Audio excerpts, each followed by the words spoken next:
Okay, everyone. It's 11:30, so I'm going to start the lecture so I can go through as much as material that I can today.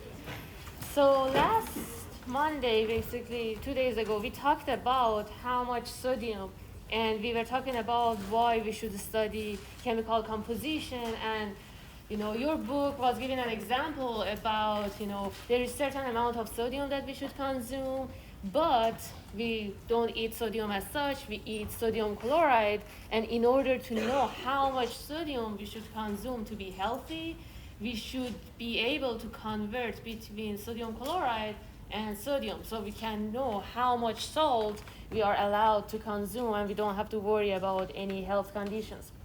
And also, the book give you an example about counting nails, basically. So we said that usually when people go buy nails, they don't buy them one by one. We want to buy like 100, 200, 300, and it's not feasible that someone's jobs would be to count nails every day to sell them. So it's not practical.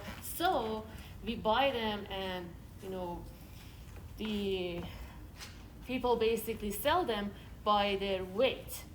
But still, maybe we are curious to know, okay, how many nails did we buy?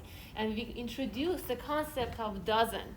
And depending on the nail shape and everything, if we know the weight of dozen of them, for instance, in previous example, we talked about medium-sized nails, that if we know the weight of 12, basically a dozen medium-sized nails, we can convert between, if we bought for instance, 0.115 pound of nails, we can convert between number of nails and weight of them.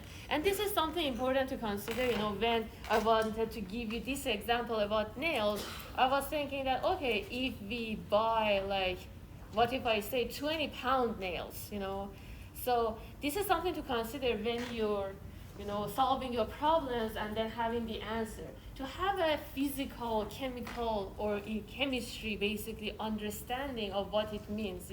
If you solve a problem, and imagine someone bought 500 nails, and then I told you dozen of them weight this a certain amount of weight, and then you calculate, how much the weight of these nails are, and you calculated, and then you found out 20 pounds.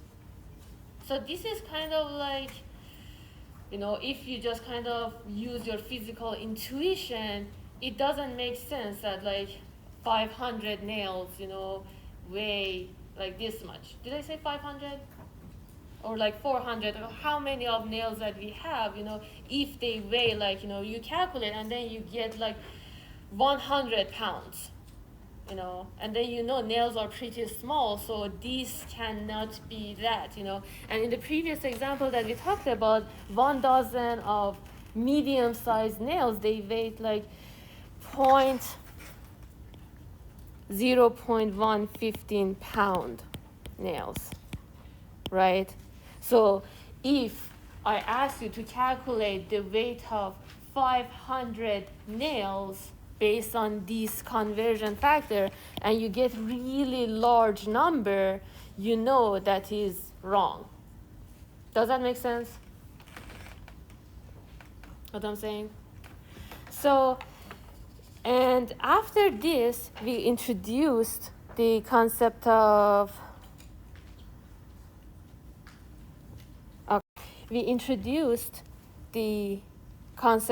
mole. And we said that 1 mole equals 6.022 multiplied by 10 to the power of 23.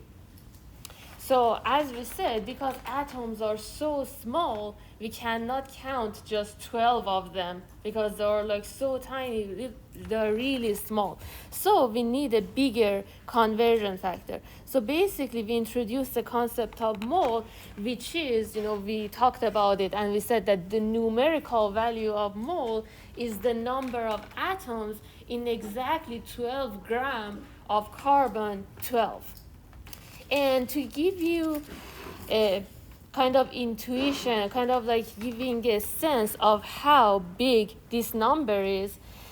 If we have, last week I told you that if we have like 22 copper pennies,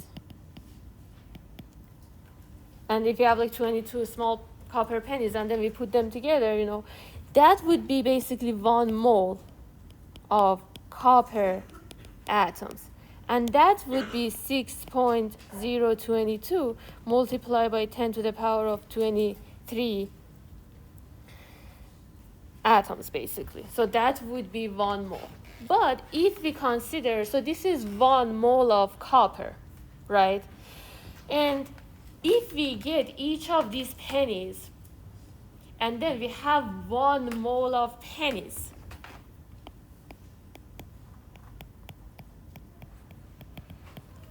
we can cover the surface of the earth with the depth of 300 meters. So that tells you 2 things, and I'm gonna write this down. So basically 6.022 multiplied by 10 to the power of 23 pennies would cover Earth's entire surface to a depth of 300 meters. So this statement, or like these 2 statements together, tells you 2 things.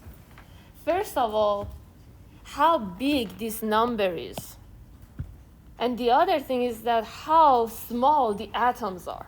That if you have like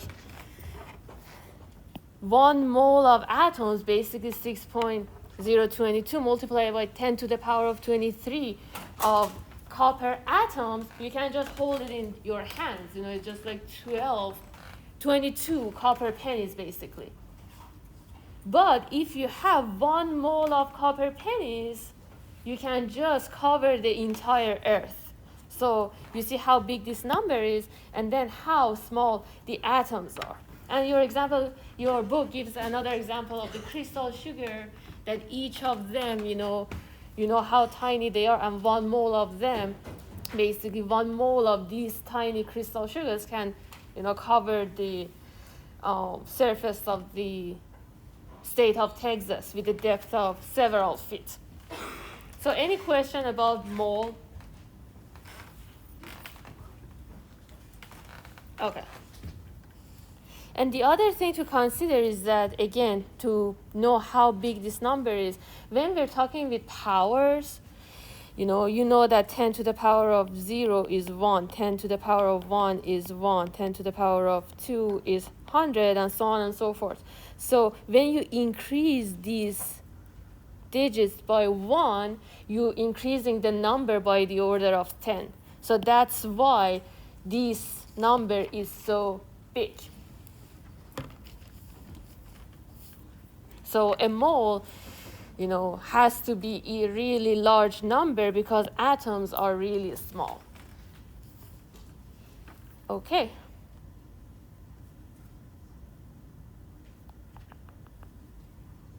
Now, last week we talked about the conversion factors of, basically we can have like 1 mole, write it as such, 3 atoms, and you use these conversion factors a lot while solving the problems. Now I'm going to just do an example as a refresher of what we talked about last week. So how many gold atoms are in a pure ring containing 8.83 multiplied by 10 to the power of 2 mole gold? Again, anything that you want to calculate, you write it first. Now we want to calculate how many gold atoms. So we say how many gold atoms equals now we know how many moles of gold we have. So we write that 10 to the power of minus 2 mole AU. And then you want to write a fraction, a conversion factor, that you want to write it somehow that in a way that you find your answer. So in order to accomplish that, in your denominator you should have mole of AU so that these two cancel out. And then in your numerator you should have number of gold atoms. So when you do this calculation, you have like the number of AU atoms. So basically you use this conversion factor here. So 1 mole of anything is 6.022 multiplied by 10 to the power of 23 of that thing. So in this case, we have like atoms of gold. And then when you do this calculation, you find that the answer is 5.32 multiplied by 10 to the power of 22 AU atoms. Any questions about this?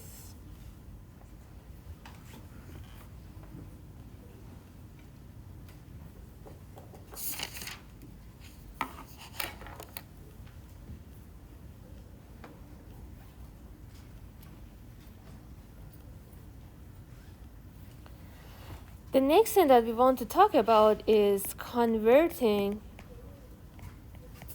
between grams and moles of an element. So this was the main reason that we defined mole, right?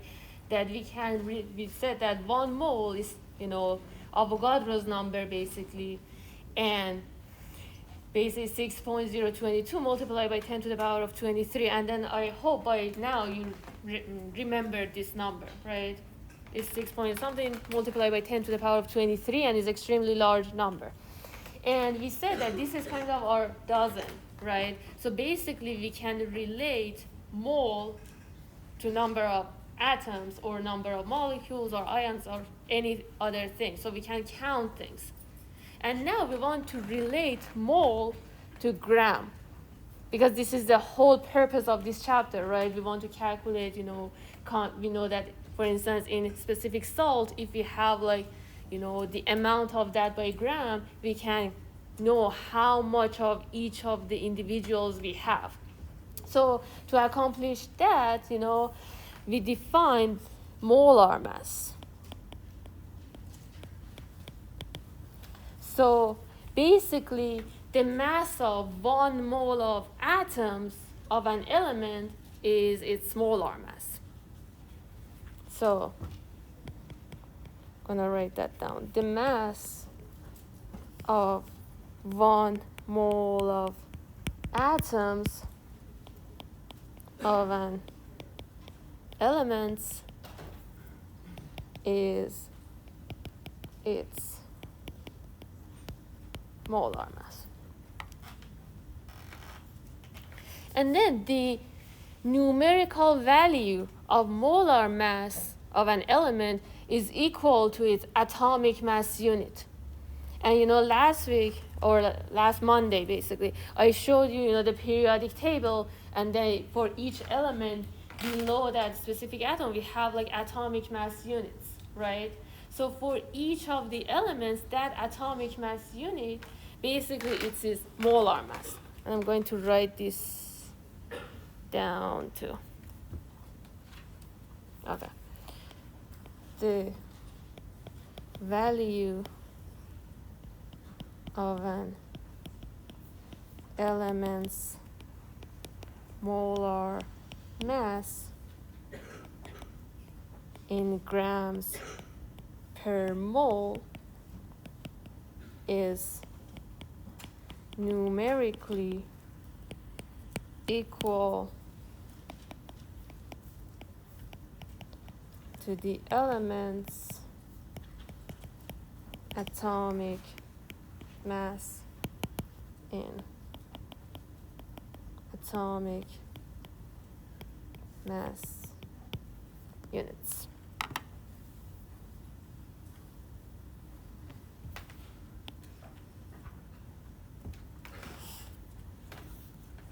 So we said that 1 mole of carbon equals to 12.01 gram carbon and equals to 6.022 multiplied by 10 to the power of 23 carbon atoms. Right? So with the same rationale that when we talked about the nails, we said that we can have like different size of nails. You can have like small nails, longer nails, and depending on the size of the nails and the type of the nails that we have, the weight of dozen of them would be different. If you have like small nails, the weight would be smaller. If you have like larger nails, the weight of 12 of them would be bigger. So it's the same thing with the atoms, depending on what atom we have, these molar masses would be different. The same way that atomic mass units were different for different elements. So if we have, for instance, 1 mole of sulfur, the weight of that is 32.07 gram of sulfur, and but the number of moles would be the same, right? You always remember that 1 mole of anything is like 6.022 multiplied by 23 of that thing. So these numbers, the Avogadro number, 1 mole would be the same, but weight of atoms are different. For instance, hydrogen is really light, but like if we have like a metal, it would be much heavier. For instance, 1 mole of lithium is like 6.94 gram of lithium,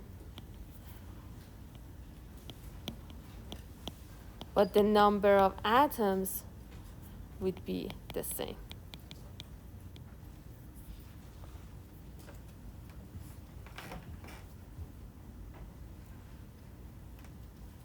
And I'm going to write this down too, because this is important. Just as the weight of 1 dozen nails changes for different types of nails, so the mass of 1 mole of atoms changes for different atoms.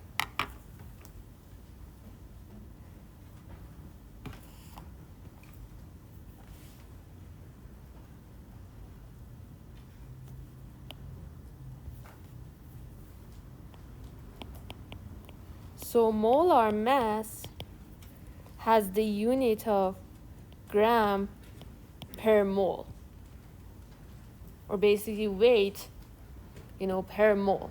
But the numbers that we have in periodic table, they are, they have like atomic mass units, and the numerical value is equal to their molar mass. Any questions so far? Okay.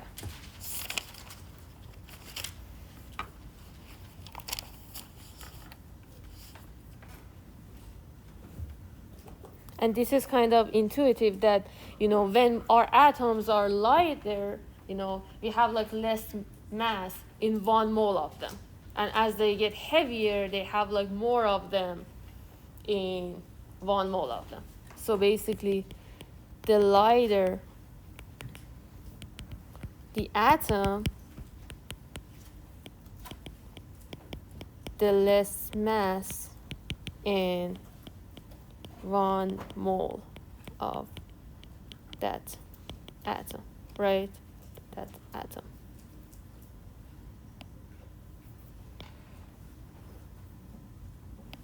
Yeah, if anytime you couldn't read anything or you couldn't understand what I was saying, just, let me know, just ask. I appreciate it. And if you look at this fraction, basically molar mass is gram per mole.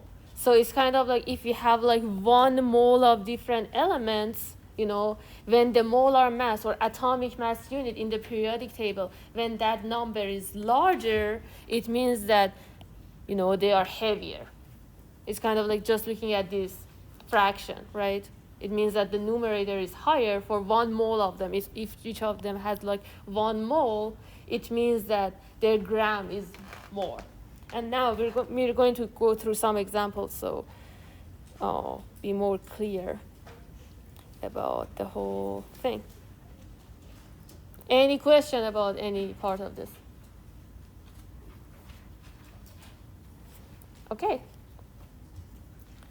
So based on this fraction that I wrote here, so molar mass is basically a conversion factor between mole and grams.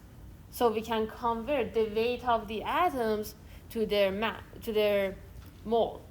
And then previously we learned that 1 mole of any atom is like 6.022 multiplied by 10 to the power of 23 of that atom. So now we can convert mole to gram.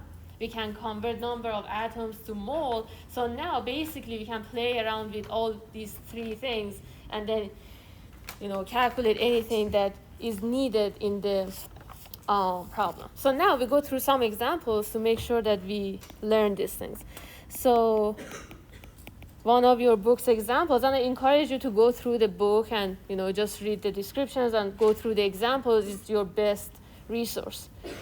But I'm going to go through as much as examples that I can here too. So it says calculate the number of moles of carbon in a 0.58 gram diamond. And it reminds you that diamond is pure carbon. So again, it's the best thing to do is first to put every word to numbers. So you are given 0.58 gram carbon, and you are asked to calculate and find number of moles. Basically I just write the moles of carbon. And again, anything that you want to find, you write it first and then you say, how many moles of carbon equals to what you are given, which is like 0.58 gram carbon. And then you write a conversion factor so that, when you do the math, you have the unit that you want. And it's really important to write the units so you make sure that you have the right, unit and the right answer. So here in the denominator, I write gram of carbon because these,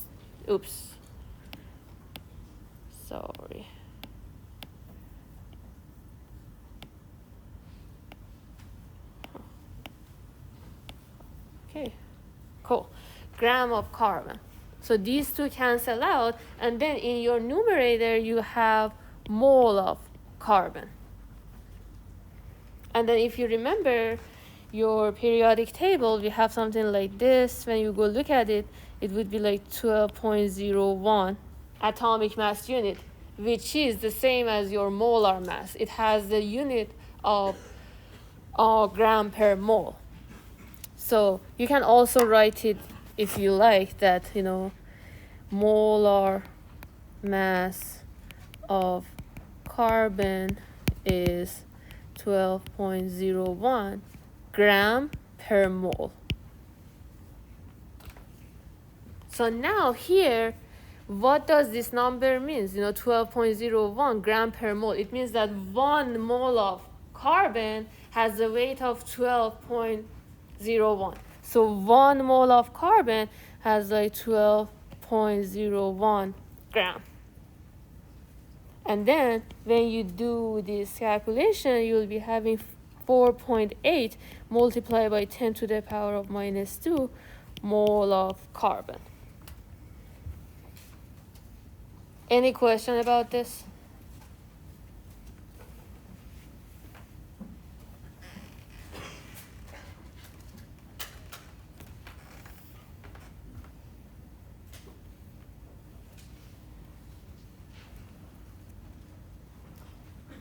Okay, so we do another example.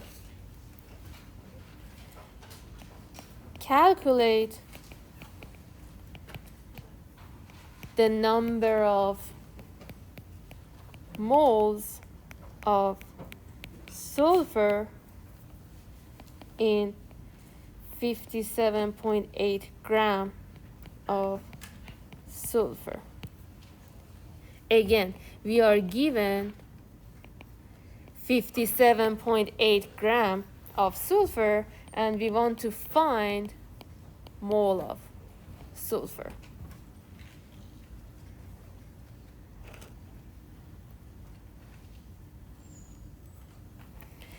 So anything that you want to find, you write first. We say how many moles of sulfur equals 57.8 gram of sulfur. And then you should write a conversion factor somehow that you have your answer. So here we have like gram of sulfur, and here we realize that these two cancel out, and then here you have like mole of sulfur. And again, when you go to your periodic table, you see sulfur has the molar mass of 32.07. And then, so basically 1 mole of sulfur, again, you can write it for yourself that the molar mass of sulfur equals 32.07 gram per mole. It means that 1 mole of sulfur weighs 32.07. And then when you do the math, you get like 1.80 mole of sulfur. And with the same rationale, when I was talking about, nails and all the numbers making sense, if, here, you can kind of have a sense of if your number makes sense or not, because if like 1 mole of sulfur is like 32 gram, now that we have like 58 gram, the number should be in the order of 2, it's almost twice of 1 mole, so if you calculate like 1,000 moles, you realize that there is something wrong, or this is the same thing about calculating the number of atoms. If you're calculating the number of atoms and then you find out the answer is 5, like in 10 moles of a compound, you find like there's like 5 atoms, or like 5 molecules rather in a compound. So you realize that the number should be in the order of Avogadro's number at least, so kind of like always when you have an answer, check it to see if that makes sense or not. And then one thing that is really good to always remember is your periodic table and your atomic mass units for each element. And then remember that those numbers numerically equals to your molar masses. So for carbon, the number is 12.01 gram per mole. It means that 1 mole of carbon has a weight of 12.01. So, any question about any part of this? Okay. Now, we want to learn about converting between grams of an element and number of atoms. Converting between grams of an element and number of atoms. So when you just remember your molar masses for each element that is listed in periodic table as atomic mass units, and you remember that they have the units of gram per mole, and then you remember your mole that we said 1 mole of anything, in this case atoms, are like 6.022 multiplied by 10 to the power of 23. When you know those things, you can calculate, you can convert between grams and moles, between grams and number of atoms and moles. And then when you know how to write your conversion factors, basically you can solve any problem. Now we go through some examples together to clarify these things. So calculate the number of carbon atoms in the 0.58 gram diamond. And we know that diamond is basically pure carbon. So we want to calculate number of carbon atoms. So basically we say how many carbon atoms equals 0.58 gram of carbon.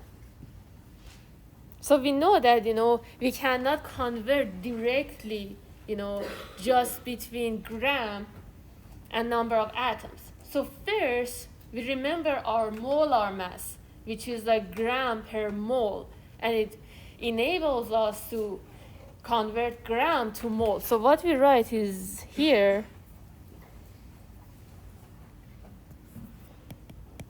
gram of carbon to mole of carbon. So these two cancel out, we have mole. And then we remember the definition of mole, that mole relates the number of moles, basically 1 mole, to the Avogadro number. So at this point, I repeated that number a lot, so I just write it down. And then here, number of carbon atoms.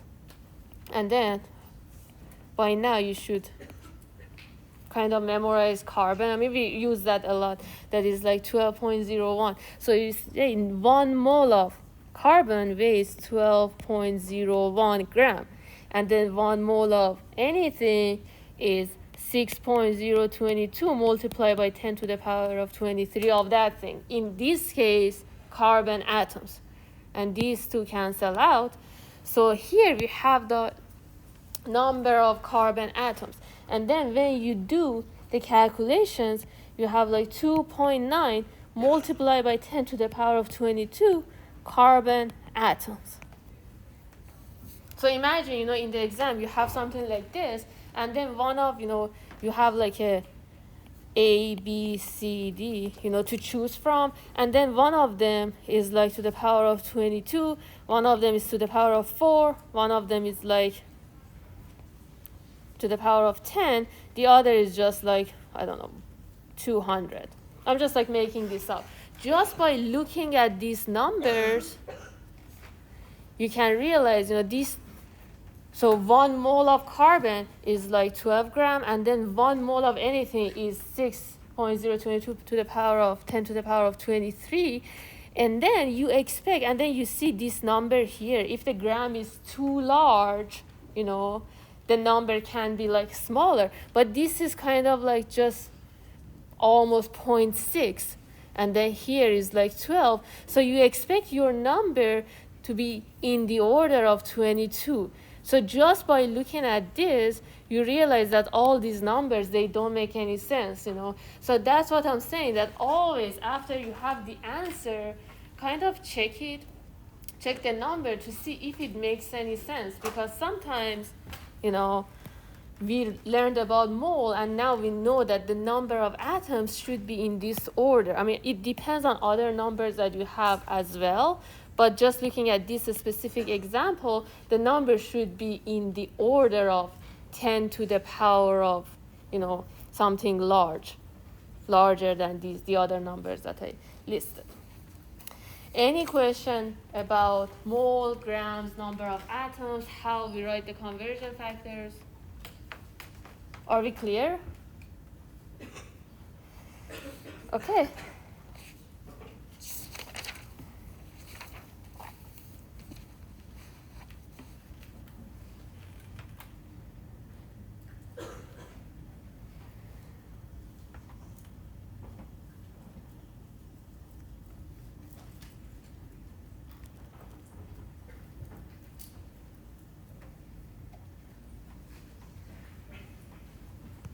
Okay, so there is a conceptual problem. Basically, I'm gonna just write it here.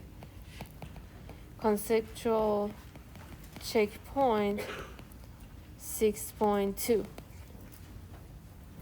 So it says which statement is always true for samples of atomic elements regardless of the type of element present in the samples.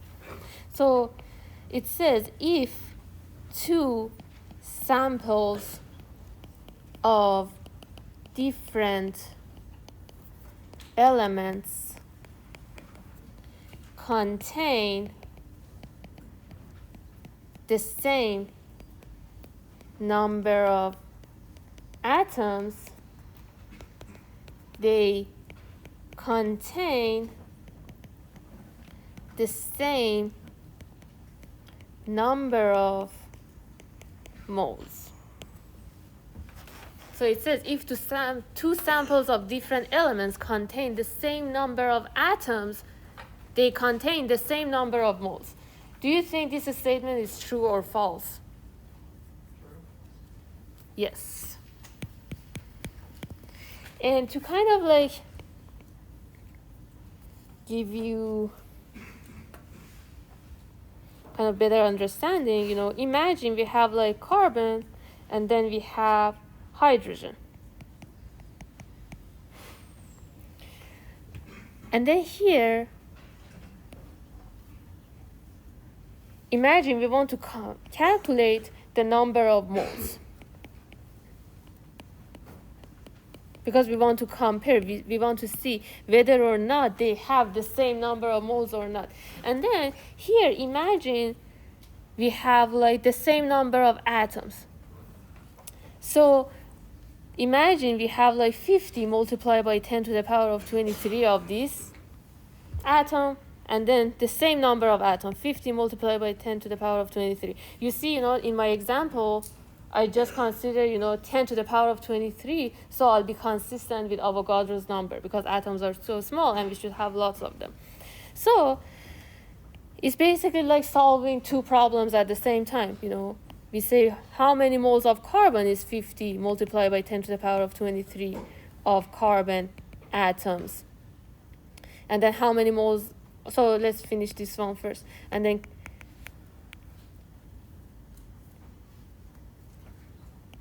we know 1 mole of anything is 6.022 multiplied by 10 to the power of 23 of that thing. So this number, because we just want to compare, I don't calculate the exact number, but basically this is 50 divided by 6.022 mole. And then for hydrogen, we write the same thing. We have like the same number of atoms, and this is hydrogen in this case. Again, 1 mole of hydrogen atoms is 6.022 multiplied by 10 to the power of 23 of hydrogen atoms. And then the number is 50 divided by 6.022 mole.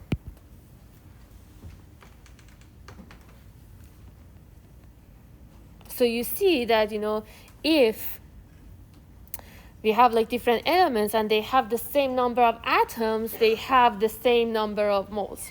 And then the next parts of the problems statements basically is that if two samples of different elements have the same mass, they contain the same number of moles. And you can go through the same procedure that we did here, and it would be a good exercise that you prove that this statement is not true, because each element is like having like different size of nails. You know, their molar masses is different. So if the masses are different, the number of moles would be different. And the other part, it says if two samples of different elements have the same mass, they contain the same number of atoms. And again, that is not true because of having like different molar masses. Because for different elements like carbon and hydrogen, you know, molar masses are different.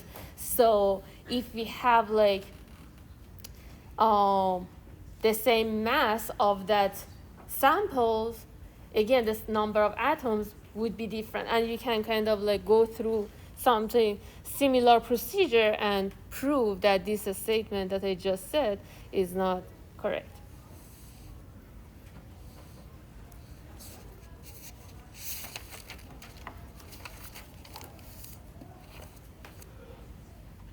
Okay, so now so far we talked about elements and we talked about atoms. So if we have like molecules, if we have compounds, the procedure is exactly the same, but the molar mass of different elements would be the same as their formula mass. So with the same rationale, the atomic mass unit for each element equal the molar mass of that element, and for each atom, molar mass of each atom was its atomic mass unit. The same thing stands for the molecules and for compounds, that the molar mass of each molecule equals numerically to its formula mass, but the unit would be gram per mole. So now I'm going to go through an example and demonstrate the point in an example. Okay, imagine we are being told that calculate the mass in grams of 1.75 mole of water. Again, you can write what is given in the problem. You are given 1.75 mole of water. And this is a good time to go back to previous chapters and then, you know, remember how to write the chemical formula. Here we have water, but I can mention like, you know, sodium phosphate, or like, you know, carbon monoxide, carbon dioxide, you know, or like any, you know, other compound, ionic compound, or like molecular compounds that we learn. You should know how to write their chemical formula. So here, you know, we just have water, so we don't have to worry about naming it. We know it's H2O. And then we want to calculate, we want to find gram of H2O. So here we recognize that we have like a molecular compound. So we calculate the formula mass. And you remember how to calculate that, right? We have like H2O. So how many hydrogen do we have? And do you remember what is atomic mass unit for hydrogen? Yes, exactly. And then we have 1 oxygen. And do you remember for oxygen? Yes. And then when you do the math, you have like 46.01. So this is atomic mass unit. And we remember that the numerical value of formula mass equals to molar mass. So basically, molar mass would be the same number with the unit of gram per mole. So when you write the problem till here, after that is just what we talked about before. So the only part that is extra in molecules and like, basically compounds is to write their formula mass. When you calculate that, the number would be the same as their molar mass. You remember the unit is gram per mole. And when you do that, it's the same as atoms and elements, After this, the same way that you write your conversion factors, you say, we want to calculate how many grams of water we have. And then what is given here is 1.75 mole of water. And then you write a conversion factor. In the denominator, you write mole of water. And then in the numerator, you have like gram of water. And then here, 1 mole of water weighs 46.01. And then these two cancel out. And then when you do this math, okay, sorry. I made a mistake here. Why doesn't that? Okay. That's why we should just relate on our own math. Okay, here is 16, here is 2.02, so this would be 18.02, and